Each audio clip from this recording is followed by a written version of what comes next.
नमस्कार, आप देख रहे हैं नंदा न्यूज। आइए नजर डालते हैं आज की कुछ मुख्य खबरों पर। प्रेस वार्ता का मेन उद्देश्य है 29 तारीख को कल पिथौरागढ़ में महारैली होने जा रही है। उस रैली का जो उद्देश्य है कि इन 25-26 वर्षों के बाद उत्तराखंड कहां खड़ा है। लोकतंत्र में यह कैसा दौर आ चुका है कि जब जब चुनावी वर्ष होते हैं, बुनियादी मुद्दों से जनता का ध्यान भटकाने के लिए राष्ट्रीय पार्टियां राज्य को उन्माद की ओर धकेलने का प्रयास करते हैं। मामला नगरासू का है।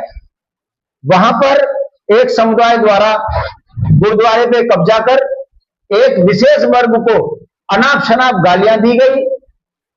उत्तराखंड पुलिस की सफलता यह रही कि 4-5 दिन के हुड़दंग के बाद उत्तराखंड पुलिस ने उनको शांतिपूर्वक गुरुद्वारे से नीचे उतारा और उनको सकुशल अपने राज्य की ओर भेज दिया। इसके बाद जिस तरह का माहौल उत्तराखंड में बनाने का प्रयास किया जा रहा है, मुझे लगता है कि ये लोकतंत्र का बड़ा दुर्भाग्य है कि चुनावी वर्ष में जहां बुनियादी सवालों पर जवाब तलब होना चाहिए, उस पे जनता का ध्यान भटकाने का जो प्रयास ये सरकारें कर रही हैं, उत्तराखंड क्रांति दल इसका खंडन करता है। यह उत्तराखंड राज्य सबका है।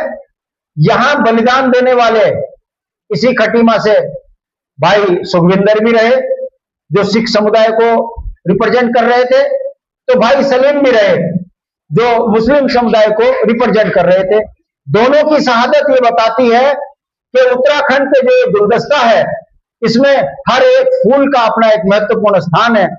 सभी मिलजुल कर इस राज्य को विकास से जोड़ने के लिए अपना सेट्स जो है संघर्ष करते हैं। ऐसे में उत्तराखंड की शांति को, उत्तराखंड के भाईचारे को जो लोग बिगाड़ने का प्रयास कर रहे हैं, उत्तराखंड क्रांति दल के नेता होने के नाते हम ऐसी विचारधारा का खंडन करते हैं। पूरा उत्तराखंड को अच्छा बनाने के लिए एक मत है। ये संदेश हम खटीमा से पूरे प्रदेश के अंदर देना चाहते हैं। देखिए, धामी जी ने कैसा विकास किया है, खटीमा की जनता ने उनको बता दिया। एक नौजवान ने 7,500-8,000 वोट से उनको हराया, तो ये तो पता है कि जो अपने क्षेत्र का विकास नहीं कर पाया, वो उत्तराखंड का विकास कैसे करेंगे। मुझे लगता है धामी जी को विकास लगता है कि हर विधानसभा में 8 से 9 ठेके खोलना। धामी जी को विकास लगता है घर घर शराब बिछाना। धामी जी को विकास लगता है उन्मादी भाषण देना। धामी जी को विकास लगता है जितना जहर ये उत्तराखंड की शांतवादियों में घोलेंगे, उतना शायद ये सत्ता के नजदीक जाएंगे। जनता इनके इस ढोंग को समझ चुकी है। धामी जी जहां से भी चुनाव लड़ेंगे वो बुरी कदर हारेंगे। और एक संदेश उत्तराखंड की जनता ये दे रही है, जो राम को लूट गए, जो मंदिरों में चंदा खा गए, वो कितने सनातनी हैं और कितने ईमानदार हैं, ये बताने की जरूरत नहीं है। उत्तराखंड के संसाधनों को बिकवाने में धामी सरकार नंबर 1 है। यही कारण है कि एक राज्य और 2 भू कानून। हरिद्वार, उधम सिंह नगर, देहरादून में भू कानून लागू नहीं होगा और पहाड़ों में भू कानून लागू होगा।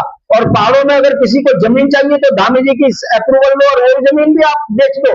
कहने का मतलब है, ये खनन माफियाओं की सरकार, ये भूमाफियाओं की सरकार, और धामी जी खनन माफियाओं, भूमाफियाओं के संरक्षक हैं। इसलिए उत्तराखंड की जनता भारतीय जनता पार्टी को उत्तराखंड से बाहर फेंकेगी।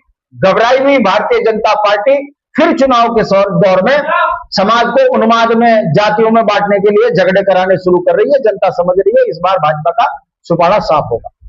देखिए, उत्तराखंड क्रांति दल का यह कहना है कि गुरुकुल नारसन से लेकर बद्रीनाथ तक, खटीमा उधम सिंह नगर से लेकर पिथौरागढ़ तक, विकास नगर से लेकर त्यूनी चक्रौता तक की परिधि में रहने वाला हर नागरिक उत्तराखंडी है। उनके अधिकारों को सुरक्षित करना हमारा लक्ष्य है। राज्य कर्ज की गर्त में डूब गया। मैदानी क्षेत्र में जो हमारा आंगन है, वहां की जमीनों पे बाहर के लोगों ने बहुत ज्यादा कब्जा कर लिया है। हमारा किसान परेशान है।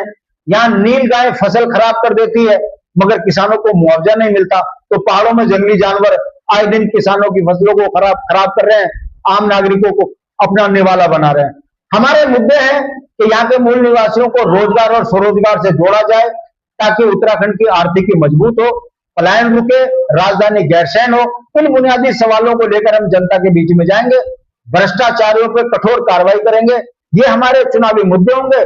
देखना है इस बार जिस तरीके से जनता का रुझान हमारी तरफ बढ़ रहा है, लगता है 27 उत्तराखंड के लिए शुभ रहेगा यूकेडी की सरकार में।